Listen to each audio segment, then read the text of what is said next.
This is The Mint live on ZTN Prime, your sneak peek into the world of business, finance and economies. I'm Ibn Mabunda. Let's get started. Now, coming up on The Mint, Zimbabwe is set to intensify the rollout of a homegrown smart traffic management system designed to detect a broad spectrum of traffic offences from red light violations and speeding to illegal parking, wrong-way driving and failure to wear seatbelts. The system will also monitor improper lane changes and other common infractions in a bid to curb reckless driving and enhance road safety. The system is capable of identifying vehicle owners through captured images. The system detects a wide range of traffic infractions, including red light violations, speeding, disobeying stop signs, wrong-way driving, illegal parking, failure to wear seatbelts, traffic sign or road marking violations, improper lane changes, as well as many others. Meanwhile, Africa's tech landscape is evolving fast, from mobile money and AI to satellite internet and blockchain. These innovations are not only driving inclusion, but reshaping how business is done across the continent. Today on The Mint, we unpack these issues, the biggest trends, opportunities, and what Africa's digital shift means for investors and the economy. The Mint will be right back. Don't go anywhere.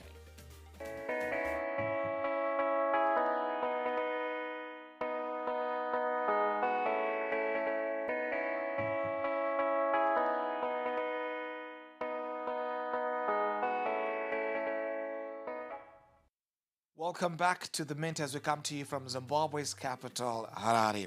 Now, Zimbabwe is set to intensify the rollout of a homegrown smart traffic management system designed to detect a broad spectrum of traffic offences from red light violations and speeding to illegal parking, wrong-way driving and failure to wear seatbelts. The system will also monitor improper lane exchanges and other common infractions in a bid to curb reckless driving as well as enhance traffic safety. Now I'm joined in the studio by Emmanuel Maguranyanga, a tech expert, to dive into what this means from a tech perspective. Emmanuel, hello and welcome to The Mint. Thank you for the invite.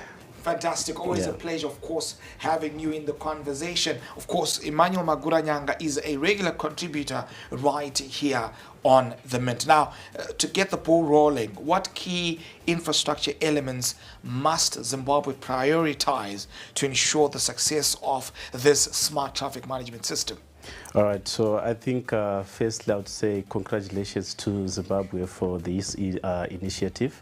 So basically, if you were to look at the key infrastructures that support this initiative, we are looking at power, energy, because we'd find out that all these systems, they are energy powered. So we are looking at energy. That's a key infrastructure that they should have reliable energy, electricity. The second thing, we are looking at internet. They should have reliable internet connectivity. The second thing of itself are the sensors themselves, which is the physical infrastructure that has to be there, the cameras, the intelligent cameras. So these are the key infrastructure that supports them, and also the server systems and the integration of the server systems. So basically these are the key infrastructures that supports or that makes up this whole entire system. Right. From a systems architecture perspective, what kind of databases and integration layers are critical for this traffic management system to function effectively?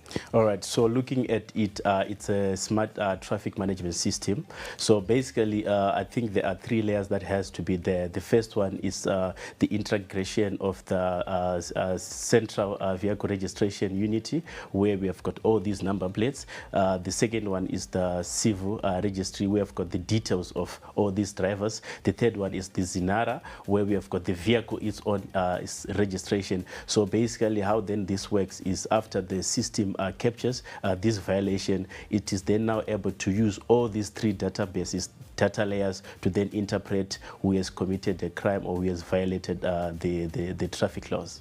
Right, as the system relies on real data feeds from sensors and cameras, what kind of data management and AI capabilities should be built perhaps into the command centers?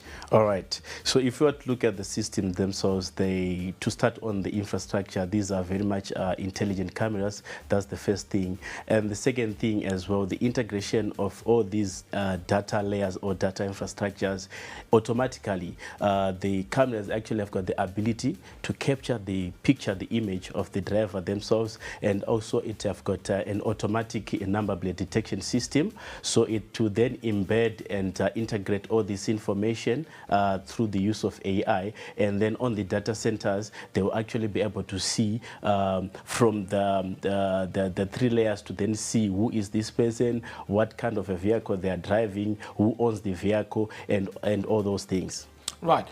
What models from other African or global cities could Zimbabwe look at as blueprints, perhaps for implementation back home here? All right. So if you are to look in the first world countries, this system has been there and it's been there for the longest of times. So it's not only able to detect, but it is also as well to send actually imagery or this data that is these sensors would have captured to the violator for review, to actually say on this particular day or 5 minutes ago, you just passed by perhaps Rebet Chitepo, you were overspeeding 120 kilometers an hour, but you are supposed to be moving at 60 kilometers, and also send you an e-ticket. So if you were to look at the global trend of this technology, I think that is what we can also look and integrate other systems like those, like e-ticketing, immediate e-ticketing.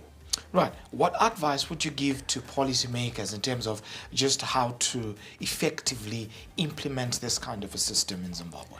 All right. So like I mentioned earlier on, there are a number of infrastructure layers that has to be put in place. So, and also for this system to function effectively, looking on the policymakers side, they have to do like a massive campaign actually to then be able to educate the drivers, because most of these violations that are being done by the drivers, they are ignorantly being done. But now if the drivers, they now have the consciousness to then know that there is such a system that has been put in place, I think they will abide by the law. So basically the lawmakers, I think they have done enough, but actually they then have to make an extra mile to actually conscientize the drivers to then say, here's the law, you know, but then now here's the new tool, the new technology to actually enforce the law.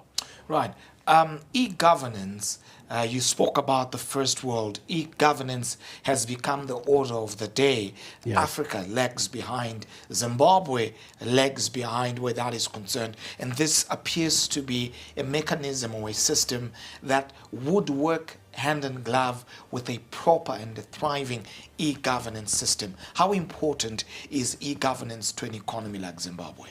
All right. So you begin to see that perhaps, like I mentioned earlier on, that lots of these things, they're happening ignorantly, and in most cases nobody is watching, and the authorities themselves, they don't have enough personnel on the ground or enough technology to actually enforce. So now you begin to see that it actually gives to the economy where if a violator has committed a crime, they pay the fine instantly. So this then contributes even to the economy, and also it also gives about transparency. So the e-government, this system now allows that the moment that you violate, there's no police officer, there's no authority that comes to you to then say pay a fine. Immediately you are connected perhaps to your EcoCash, perhaps to your account, whatever account that this system is connected to you, then you pay there and there, just like that. Right. Public trust is key. What governance, privacy, and citizen engagement principles should be embedded into the design and rollout of this traffic system? All right. So I think they should, I spoke of the first thing, which is transparency, and also to talk of privacy. Since these systems will be handling personal data, as I have heard so far, the system is then able to send a notification personally to your phone to then tell you that you have violated this crime, and then you are charged, or the fee of this crime that you have committed is this so much, and then you just pay directly between the authorities and yourself personally. Right. Looking at interoperability, what steps should be taken now to future-proof the system so it integrates easily with smart city platforms, digital ID systems, and mobile payments that you just spoke to now? All right. So I think already that has happened, that they've managed to integrate with the Zinara. They've managed to integrate with the Central Vehicle Registration Unity, and also they've managed to integrate also as well with the ZRP. So I think that is what is happening, and already I think they've managed to integrate with the relevant authorities and with the relevant people. Right. While there are positives and pros that would come up with having such systems in place, but there are also negatives or demerits that come with going tech. And this speaks perhaps to the aspect of hacking and security infringements. How can, from an e-governance perspective, the authorities ensure that there is foolproof where some of these systems are concerned? All right. So to talk of hacking, really, I think they should be, in terms of the programs and these AI systems that they are using, they should really make sure that they are proof of hacking. And so that is on the software side, but also on the infrastructure side, we are looking at theft and vandalism, because you'd see that these sensors, they are physical infrastructures just besides our roads. So peradventure, in any times, you might see people that might vandalize, try on to steal these intelligent cameras. So there are a few challenges with the regards of the negatives of these systems. I have to put you on the spot before we take a breather. Okay. How long would it take, looking at where we are, for this system to be fully operational? Assuming Okay. that the funding has already been provided for this, because this is an announcement that came through on Tuesday from the most recent cabinet briefing. How long all systems go, this system could be operational, at least in the country's major cities? We're looking at Bulawayo, Harare, Mutare, Gweru, and so forth and so on. Masvingo, of course. Yeah. So to take you a little back, dragging you a little back, you would find out that this system is not a yesterday's system. This system was integrated somewhere around 2020, just before the COVID, and even during the COVID era, it was a system that was operating under a pilot project. So then now, this is a system that is now going full flag. So I believe they've already done the feasibility studies. They've already learned what they needed to learn. And as you said, if all funding is available, from the cabinet briefing that was done a few weeks ago, they were saying they were going to start with the two cities, Harare and Bulawayo. And I think under 12 months or less, the system should be fully fledged and fully operational. All things being equal. Yes. Well, of course, time for us to take a breather. When the Mint returns, we take a look at other tech developments in Zimbabwe, on the continent and beyond. The Mint will be right back. Don't go anywhere.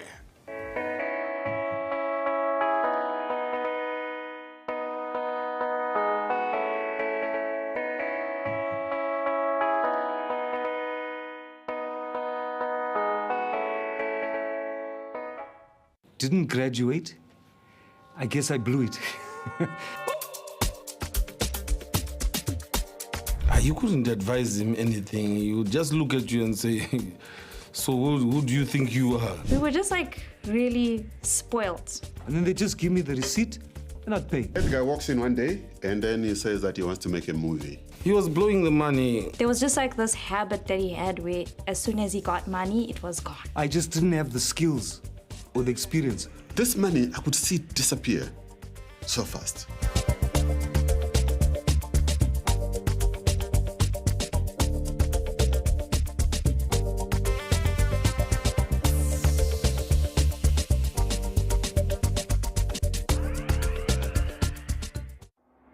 Harare, tune into the beat. Capitalk 100.4 FM, your source for news, business, sports, fashion, and more. Experience the pulse of Harare's culture and lifestyle. Capitalk 100.4 FM, Harare's top radio station. Join the conversation with Zimbabwe's top personalities. Subscribe now for fresh and infotainment content daily. Capital 100.4 FM, Harare's heartbeat.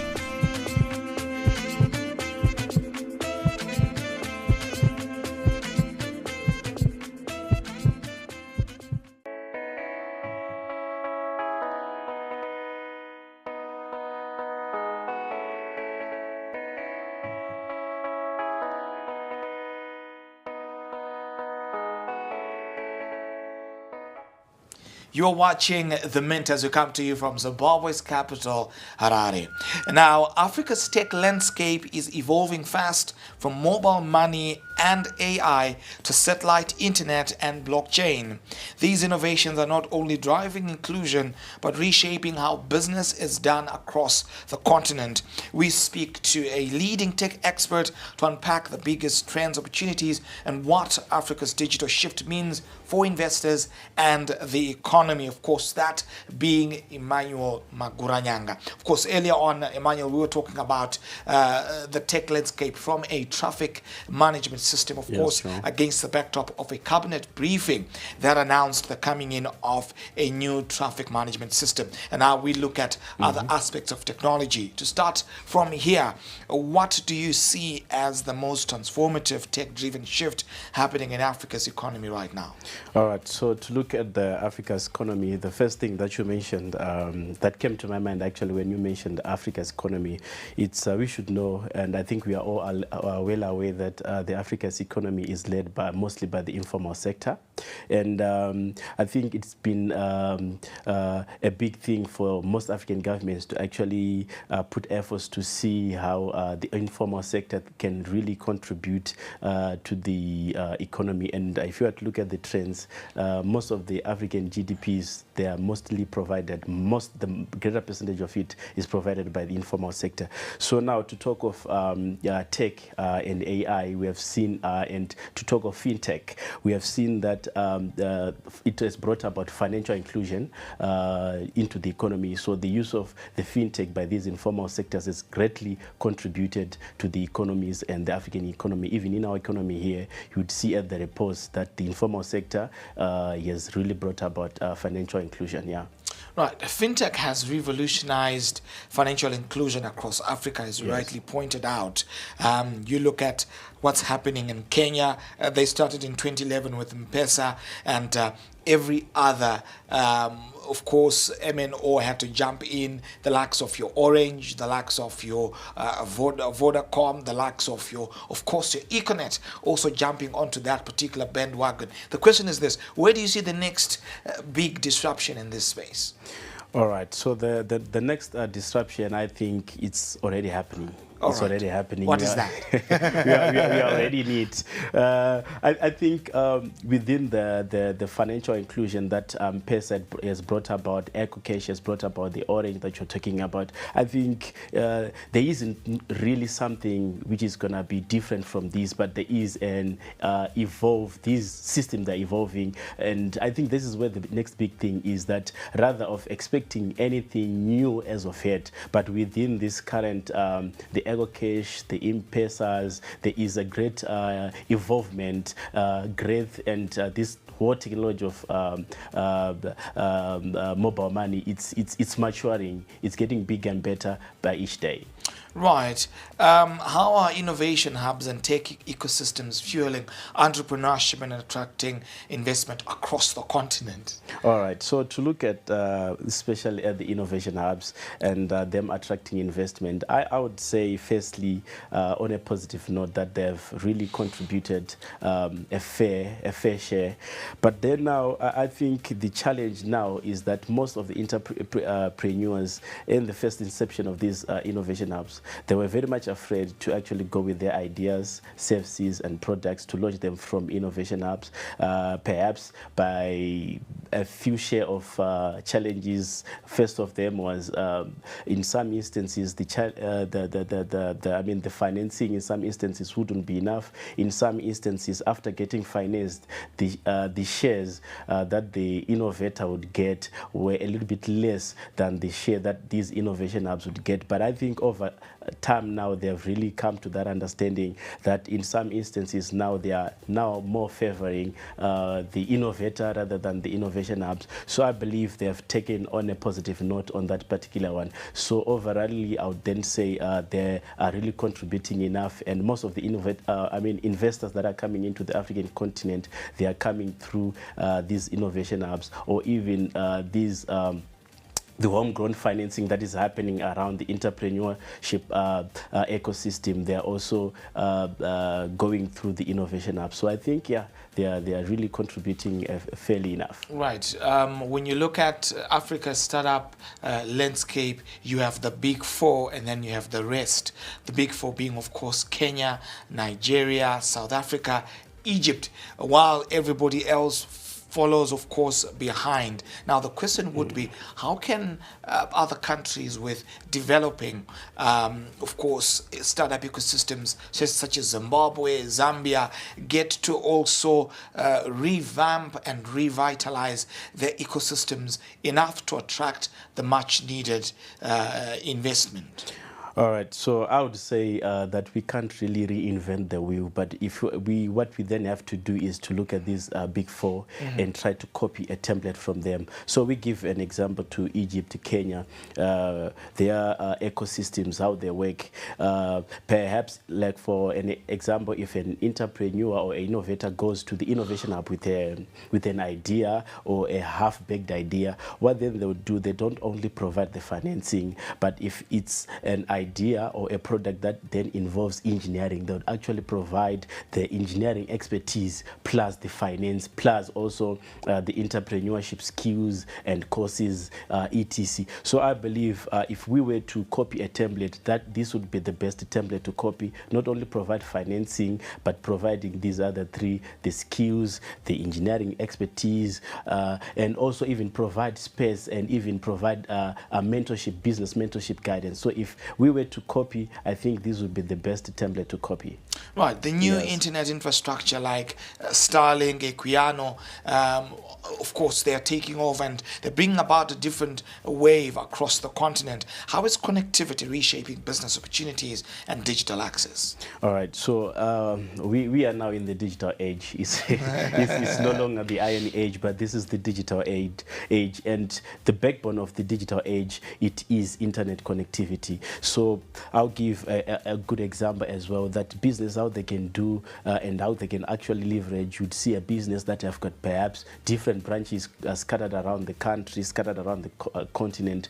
They would need to connect. So internet can then manage to have this one business have a central management because of internet connectivity. We have seen that now businesses, they are then now running on research. Research, you need data, that's internet. And also you'd see that most of the businesses, they are then running digitally with digital systems and tools. And these digital systems and tools, they need internet connectivity. So really, internet is very much essential and contribute to the growth of today's businesses. Right, beyond hype, where is AI delivering real impact in African sectors?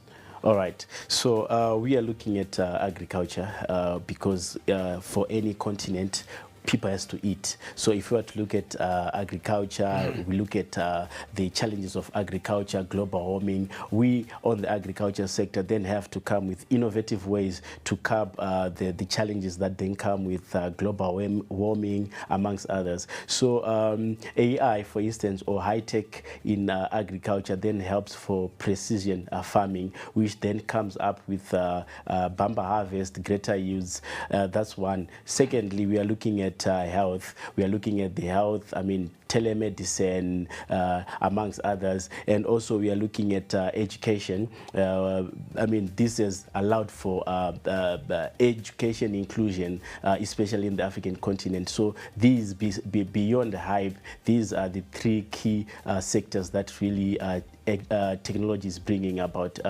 good opportunities. Right. Power remains a concern across the continent, and there are various innovations that are being developed by these tech experts like yourself. May you speak to how technology could be used to address the power crisis that Africa has at the moment? So to talk of power, that's energy right there. It's a real challenge. It's a real challenge. But then now, Africa being Africa, it have got its fair challenges, its fair share of challenges, but also its fair share of opportunities. We have seen the drive, the mass drive over the African continent to have renewable energy systems or energy sources to talk of solar energy. So we have seen even governments, even private sectors going on the race to actually transit from the traditional energy sources to the renewable energy sources. So I believe it remains a challenge, but I believe the only way to go is for renewable energy, which is our solar, amongst other sources of energy. Right. Yes. If you were advising investors eyeing Africa's tech sector, which markets or innovations would you highlight for 2025 and beyond? All right. So if I were to advise, I think... Assuming I'm an investor. assuming you're an investor, really, I would advise you, or I would advise the investors eyeing for opportunities in Africa. If ever, I think it's a non-norm that if ever you want to make money, you put money where people are, or where people also put their money. So the first thing I think is education. Education, we have talked of systems or technologies around education, health, we have spoken about that, education, health, even energy, you see, because all these other systems, the economy and all around it, or then it's backbone, it's energy. So I think it's in the renewable energy sector. So we are talking of education, we are talking of health, agriculture, and energy. Right. I want to pick your mind on one subject, which is that to do with the development of mobile applications.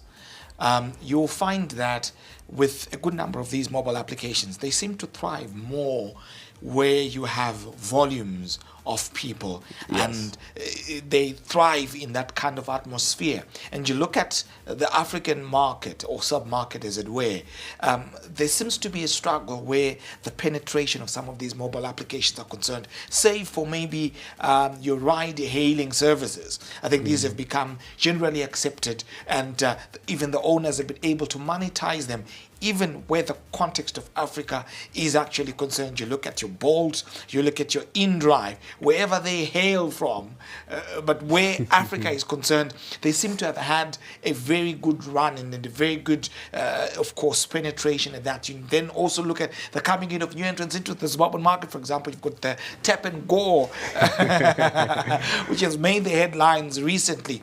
What is it that should be done or could be done to have other mobile applications that are homegrown thrive where smaller markets like Zimbabwe, Zambia are concerned? All right, so I think the bigger challenge has been really not on the innovators or the personnel that are developing these mobile applications, but I feel, and I've really come to understand that the developers mostly in the African continent, they don't really understand their challenges well enough to then create something that then really addresses this challenge. So I believe these developers around the African continent or here in Zimbabwe, we should take more time to understand our challenge and really come up or develop something, mobile application, for instance, if we were to have something similar to the InDrive or something similar to any other mobile application coming from wherever it is coming from, is because these people, they take more time in research, not in development, mostly in research of understanding the challenge. Then they then go further to development and of these mobile apps. So I believe we are not really taking enough time to understand our challenges to then come up with a solution which really caters for that particular challenge. Emmanuel Maguranyanga, a regular contributor to The Mint and of course a tech expert. Emmanuel, thank you for appearing on The Mint. You're welcome. Fantastic. And of course, that's a wrap on The Mint on a Friday afternoon. Do follow us on our social media handles, the Zim Papers TV network, as well as at ZTN Prime. Your views and your thoughts are important to us. Remember to catch us every weekday at 2 p.m. Central African time for the juiciest business stories in Zimbabwe, on the continent and beyond. I'm Eben Mabunda, the money man. Let them do what they do. When we do what we do, we mean business. Thank you for watching and have a good weekend.